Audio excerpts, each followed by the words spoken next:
안녕하십니까. 조영일 목사의 칠판설교회에 오신 것 환영합니다. 오늘도 지난 시간에 이어서 8곡 중에 마태복음 5장 5절 말씀 온유한 자는 복이 있나니 저희가 땅을 기업으로 받을 것이며를 가지고 하나님께서 우리에게 주시는 복을 한번 다 같이 받아봅시다. 오늘 주신 말씀 온유한 자는 하나님께서 복을 주시는데 땅을 기업으로 주신다고 이렇게 말씀하셨습니다. 지난 시간에, 첫 시간에 배우셨던 것은 심령이 가난한 자들에게 하나님께서 천국의 복을 주시고 애통하는 사람들에게 하나님께서 위로의 복을 주시고 오늘 온유한 사람들에게 하나님이 땅의 기업을 복으로 주시는 내용의 말씀입니다. 심령이 가난한 사람들에게 하나님께서 천국의 복을 주신다고 하셨는데 심령이 가난하다고 하는 것이 시편 66편에도 다 나와 있듯이 우리가 이 땅에서 살면서 육신을 가지고 살면서 올 수 있는 여러 가지 문제들, 그래서 우리가 우리를 끌어 그물에 들게 하시고 우리 허리에 짐을 들게 하시고 사람들로 우리 머리를 타고 가게 하신다는 요 말씀대로 심령이 이렇게 가난해지는 거예요. 그러니까 이게 왜 그런가? 야고보서 1장 15절 말씀대로 욕심이 잉태하면 죄를 낳고 죄가 장성하면 사망을 낳는데 사망의 모습이 이렇게 나오는 거예요. 그래서 소유에 문제가 있든지 아니면은 건강에 문제가 있든지 아니면은 사람 사이에 자기의 명예에 문제가 있든지 이런 문제들 때문에 사람이 심령이 상하게 되면 하나님께서 그때부터 천국의 복을 주신다고 이렇게 말씀을 하셨습니다. 천국의 복이라는 거, 그러니까 쉽게 얘기해서 예수 믿기 시작한다, 그런 얘기입니다. 근데 예수 믿기 시작한다. 그래서 부자가 하늘나라에 가기가 얼마나 어려운가 봤더니 낙타가 바늘길 통과하는 것만큼 어렵더라. 왜 그런가? 부자는 심령이 상할 일이 그렇게 많지가 않습니다. 부자가 다른 사람들한테 뭐 같은 저는 죽일놈 살릴놈 해가지고 그렇게 아주 그냥 나쁜 욕을 먹는 것도 아니고, 부자가 이제 내일 모레면 죽는다 하는 큰 병에 걸리는 것도 아니고, 그래서 어지간하면 그냥 잘 살기 때문에 그래서 그렇게 심령이 상할 만한 일이 많지 않습니다. 그러나 부자라고 해서 하나님을 믿는데 어려움이 있는가? 심령이 상하면 하나님 다 믿는 거예요. 한국에서도 경제가 발전을 하고 많은 사람들이 부유해졌지만 하나님 믿습니다.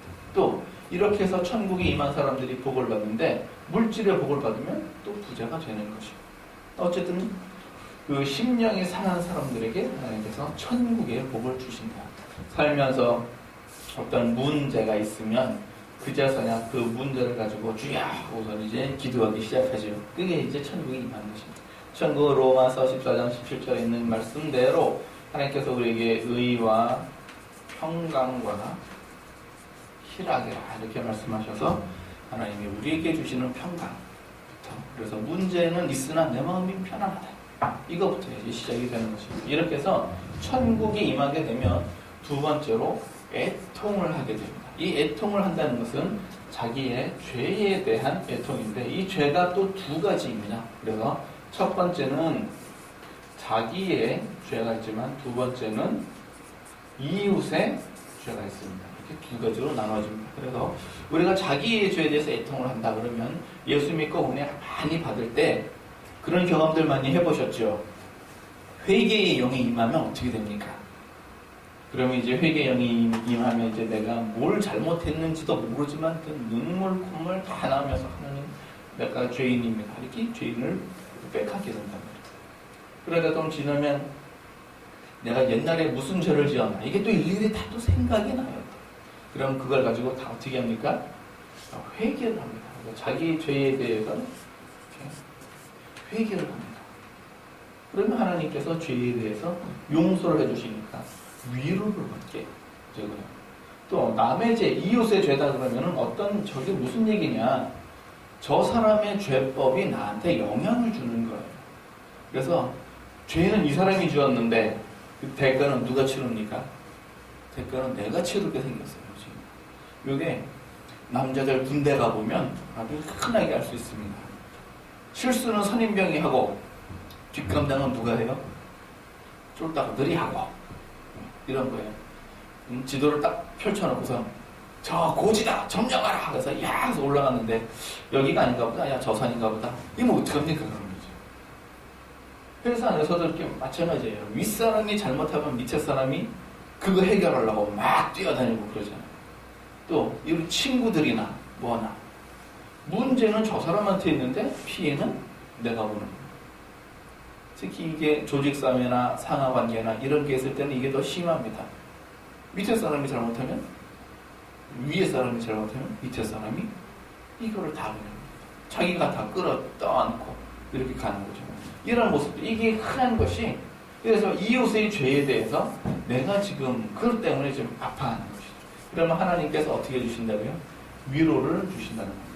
위로를 주신다고 하는 얘기는 문제 해결을 포함한 얘기일 수도 있고, 이 문제는 해결이 안 됐지만 다른 것 가지고 위로를 주시는 것일 수도 있고 이렇습니다. 그러니까 내가 애통할 때에 하나님 앞에 내가 과연 떳떳하냐, 그런 거죠. 그래서 누군가의 허물과 허물이 많이 이렇게 있을 때 그 사이에서 내가 하나님 앞에 떳떳하냐, 그게 이제 중요한 것이고, 내가 하나님 앞에 위로를 받으면 그제서야 비로소 내가 마음이 온유하게 되는 것입니다.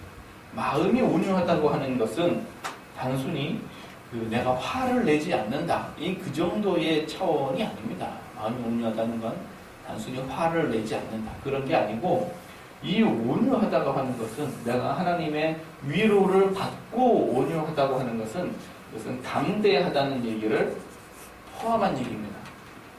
이스라엘 백성들이 모세 앞에서 모세와 싸우고자 할 때 모세의 온유가 지면의 모든 사람보다 승하였다, 이렇게 말씀하셨는데, 단순히 모세가 바보 같고 멍청해가지고 할 말 안 하고 입 다물고 있었던 게 아니라 하나님과 함께 한다는 그 확신 때문에 모세는 담대했다는 거예요. 담대하니까 온유할 수도 있는 것이고, 그래서 사람들이 뭐라 이렇게 얘기를 해도 나는 당당해, 그리고 온유해, 이런 것입니다. 예수님께서 마태복음 13장 44절에 비유로 말씀하신 것이 있습니다. 그 비유가 어떤 비유냐 하면은 밭에 감추어진 보화를 캐내어가는 이런 비유입니다. 그래서 어떤 사람이 밭에서 우연히 보화를 발견을 했습니다. 이스라엘 법에 밭에서 발견한 보화는 누구 것이냐? 그 밭 주인 것입니다. 그러니까 이 사람이 이 보화를 다시 묻어두고 가서 자기의 소유를 다 팔아서 그 밭을 삽니다. 이것이 천국이다, 이렇게 말씀을 하십니다. 지금 온유한 사람은 어떤 사람인가 봤더니, 이 밭을 발견한 사람은, 그 밭에서 보화를 발견한 사람은 어떤 사람인가 보면 그냥 평범한 사람인 줄 알았는데, 이 사람은 우연히 자기 일을 하다가 보화를 발견했어요. 우연히 발견했어요. 우연히. 그러니까 이 사람은 자기의 일을 하는 사람이에요. 부지런한 사람이었어요. 또 이 사람은 어떤 사람이었는가? 이 보화를 발견을 했는데, 이 보화를 발견했으면 이야 보화다 하고선 이거를 얼른 캐가지고 집으로 가져가지 않았어요. 왜냐? 이걸 가져가면 내 거가 안 될 거라는 것을 알고 있었습니다. 이 사람은 굉장히 지혜로운 사람이었어요. 또 이 사람은 밭에서 보화를 발견하고 덮어놓고 집에 갔습니다. 자기가 이것을 한 개도 손을 대지 않았어요. 또 정직한 사람이었어요. 이 사람은 집에 가서 어떻게 했는가? 자기의 소유를 다 팔아서 그 밭을 샀습니다. 이 사람은 일을 할 때 굉장한 추진력도 있는 사람이었어요. 이 밭을 사기 위해서 자기가 가진 걸 다 팔았어요. 또 이 사람은 어떤 사람이었는가? 이 소유를 팔 때 주변 사람들이 뭐라고 했겠어요? 부인이나 자녀나 부모님이나, 그래서 그 밭을 살려고 왜 집을 파느냐? 이렇게 물을 때에 이 사람은 입 꾹 다물고 자기 일을 그냥 해서 주변 사람의 요동에 흔들리지 않던 사람이었어요. 결국 이 사람이 어떻게 했는가? 이 일을 성공을 하는 사람이에요. 이 사람이 땅을 기업으로 받는 사람이었습니다. 땅을 기업으로 받는다는 이 땅에서 내가 이 땅에서 세상말로 흔히 말하는 성공을 하는 사람입니다. 세상말로 흔히 말하는 성공을 하는 사람. 그러니까 이 일을 하는 사람, 자기 부전하는 사람이었고 이게 앞으로 어떻게 될 것인가 거기에 대한 지혜도 있는 사람이었고 이 사람은 정직한 사람이고 추진력도 있고 주변의 환경에 흔들리지 않는 굳은 심지가 있는 사람이었습니다. 이런 사람이 어떤 사람이냐? 이런 사람이 온유한 사람이더라. 이런 얘기입니다. 그러니까 우리가 세상에서도 어떤 세상에서 살면서 나는 이 방향에서 일을 해야겠다. 평생 여기서 일을 하면 돈을 벌겠구나. 이거를 우연히 발견을 했다면 거기에 대해서 어떻게 할 것인가 준비를 하고 일을 추진을 하고 진행을 하는 사람이었어요.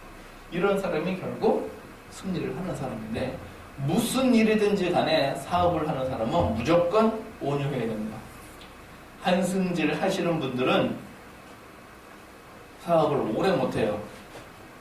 돈이 있다고 다 사업하는 게 아니고 사업은 무조건 돈으로 하는 게 아니라 사람으로 하는 겁니다.